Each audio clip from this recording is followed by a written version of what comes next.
A global plant virus was discovered for the first time 3 years ago, and it has since ravaged the majority of our ecosystems. The consumption of virus-infected food causes severe autoimmune disorders, and the loss of plant life has reduced the amount of oxygen in the atmosphere by 10%, increasing the number of natural disasters worldwide. People are beginning to believe that the planet is doomed because the world's best research institutes have been unable to produce a treatment. Dr. Stephen's Project Gemini is the only remaining hope. Paleontologists discovered 2 ancient alien artifacts that they believe are 4 billion years old, before life on Earth existed.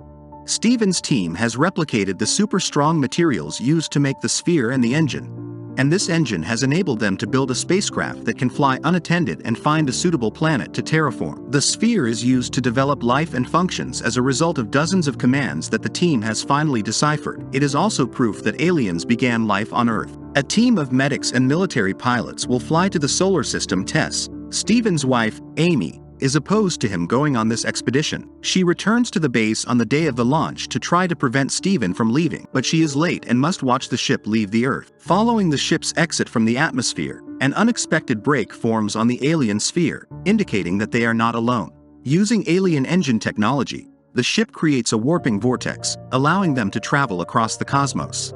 However, as soon as they cross over, the systems report an error. They have not arrived at TESS, but are instead somewhere unknown. Stephen accuses engineer Peter of making a mistake when entering the coordinates and has fired him for the time being. While resting, Stephen recalls Amy, but also the first time he activated the sphere, allowing him to see Amy. He then noticed a strange humanoid figure that vanished abruptly. Following that, Stephen instructs the crew to try to set the jump trajectory to determine their location, but this is impossible because all of their data is jumbled, as if they had shifted between the 3rd and 4th dimensions. Meanwhile, Peter escapes his bunker and steals one of the surveillance cameras to conduct his own research on the sphere. The computer then announces that the repair airlock has been opened and that an unidentified object is on its way. They are all surprised to see a frozen Peter floating outside. Dr. David believes Peter stopped things because he couldn't bear the consequences of his mistake, but Dr. Leona doesn't believe it because she's known Peter for 8 years and he's not that type of guy. Stephen chastises her for crying over the man who has doomed humanity and orders her to assume Peter's responsibilities in the future. Later, David reveals that after his daughter died, he almost ended things as well, but decided instead that he could be useful. Now that the job is done, he feels useless, but Stephen assures him that they will find a solution. The ship then encounters a volcanic rock planet. It is devoid of air because the atmosphere is not hostile. They would only need breathing masks. Stephen believes it is the best alternative to carrying out their plan and is eager to land. Officer Richard will remain on the mothership while the rest of the squad departs via shuttle.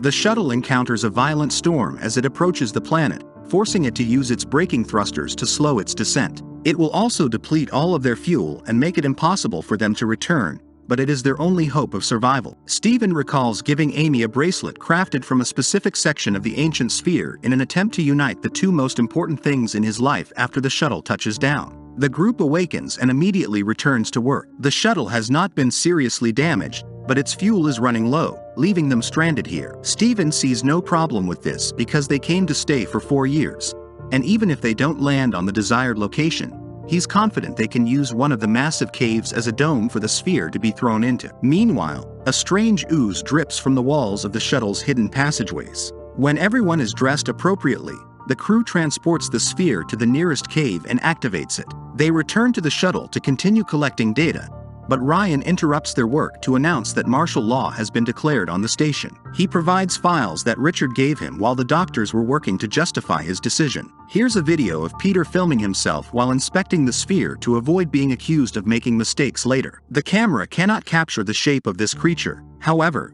Richard claims that he has seen the entire film and that the extraterrestrial has been with them since they left Earth, because it moved within the sphere, much like the Trojan horse. It was most likely the cause of the failure. Although it is no longer on the mothership, it has descended to the planet with the shuttle during the jump. Richard can track the extraterrestrial because it causes disturbance in the electromagnetic field, which explains the BA-ISD recording. David, who is watching, abruptly interrupts the conversation. The system is behaving strangely. The sphere is running an application other than the one they uploaded. Ryan prevents Stephen from returning to the sphere, warning him that he will no longer let him lead and accusing him of keeping secrets. Ryan tells Richard that he discovered evidence of Steven seeing that strange form months ago on Earth, so he knew there was a threat but didn't warn anyone, implying Peter's death is his fault. Steven rushes out of the room, recalling how much time and effort he and David put into this project. Steven wasn't sure David should have come because he was still grieving for his daughter, but David persuaded him that he was fine and wanted to make the world a better place so that more children wouldn't die like his daughter. Steven then approaches David and requests that he accompany him through the airlock to inspect the sphere. David does not want to go against Ryan. As soon as they arrive at the cave, they notice that, due to a change in the parameters, the sphere is producing alien life forms faster than it is producing life on Earth. At that point, David notices the alien approaching on their radar. As a result, he fires a warning shot in an attempt to get Steven to move. Steven responds by drawing his own weapon. When Steven grabs a piece of the sphere to take with him, both men flee. The shadows and noises of the creature indicate that it is approaching. They finally get a full view of it as they exit the cave, but before it can attack them, they jump back into the shuttle and close the airlock. David chastises Steven for putting their lives in danger, but Steven insists that the sphere is more important and that he will not hesitate to shoot the next time. Then Ryan appears to chastise Steven, and when Steven says they'll have to use force to stop him, Ryan steps in. The computer abruptly sounds an alarm to alert the crew. The module's integrity has been jeopardized.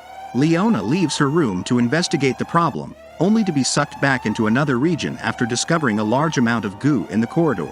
Frank informs her that the alien has entered the lander via a hole in the low deck.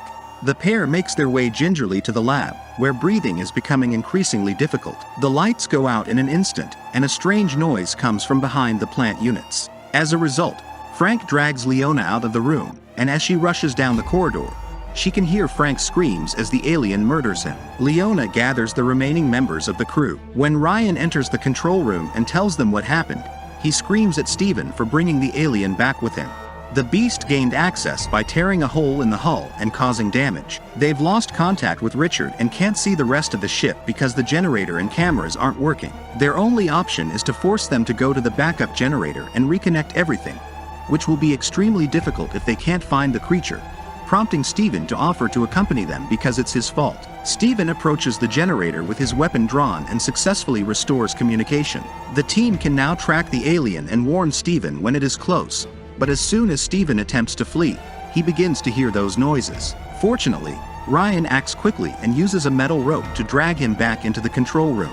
The team then devises a way to smoke the alien out of the spacecraft. Leona opens the airlocks and the lab door as Steven waits outside to act as bait, rushing to another room as the alien emerges. The alien quickly passes through the airlocks, but Richard is unable to start the engine to burn it out because the alien is interfering with the signal. Steven flees for his life, and Leona arrives to help, but the alien appears, and Richard regains control of the engine. Steven and Leona escape back inside after the creature is hit by fire. Ryan seals the airlocks while the beast returns to the cave. Steven reconsiders Amy. She had tried to persuade him not to leave by saying she was working on a vaccine, but more importantly, she was pregnant, which was enough to persuade Steven to stay because saving the planet was more important than his personal life. While David goes to the lab to have his wound healed, Steven brings the tentacle to study. He discovers that the object is a bio-robot. The monsters are made of the same material as the sphere, implying that the sphere's goal has always been to create these monsters. Steven informs David that the tentacle has infected him with a bacteria with an extremely strong defense mechanism, which means that his blood now contains the key to developing a vaccine to save the planet. When Steven cuts the tentacle, the lights flash and he recalls the vision he saw on Earth, implying that the alien is a transponder and that his culture colonizes worlds in this manner. Steven believes they must kill the alien in order to reset the sphere's settings, but Ryan confines him in the lab and arrests him for endangering everyone's life. This reminds Steven of her previous argument with Amy, who accused him of being a rescuer before throwing away her bracelet. Steven continues to work in the lab and develops a theory, which Richard validates when he examines the travel logs. They didn't travel through space, but rather through time. They're still on Earth, but it's 4 billion years before life began, and the cloned sphere they brought is the same one paleontologists would later discover. Despite David's wound worsening, Steven is pleased when he realizes the sphere fragment he took earlier is the same one he will use to build Amy's bracelet in the future, so he begins to write a message on it instructing Amy how to activate the sphere they left behind. Meanwhile, Amy arrives at Steven's lab, still shaken by the news that the crew failed their mission. Then, Richard tells Stephen about a worrying development. Ryan is preparing explosives to blow up the sphere and has turned off his radio to avoid objections. Stephen asks Richard to reopen the airlock so he can escape. An unexpected shot kills Ryan. David, who fled through the airlock and has become demented as a result of the infection, leading him to believe the alien has chosen him. Stephen throws a Rubik's Cube at the wall to distract David before shooting him, causing him to flee injured. Stephen then detonates the explosive before walking outside to fire a flare to draw the alien's attention. Stephen pursues it into the control room and secures it. David fires on him as he runs down the passage, forcing him to flee. At that point, the alien bursts through the door and approaches Stephen, who shoots it away quickly. The alien pursues Stephen as he flees, and when he returns to the control room, he encounters David, who attempts to kill him. The alien intervenes to put a stop to his actions, turning up and killing him first, allowing Stephen to flee the shuttle just as the bomb explodes, killing the beast. After passing out outside for a few seconds, Richard, who is trying to reach anyone alive, wakes Stephen up. Stephen tells Richard to wait while he returns to the cave to use the sphere because the storm is too intense. Meanwhile, Amy discovers her bracelet and notices the message in the present.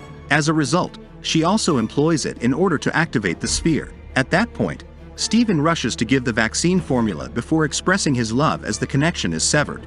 Amy sobs as she realizes she is now a widow after Stephen dies in the cave due to a lack of oxygen. Amy is now raising a very healthy baby as a result of the vaccine, which is now helping the Earth to become a better place.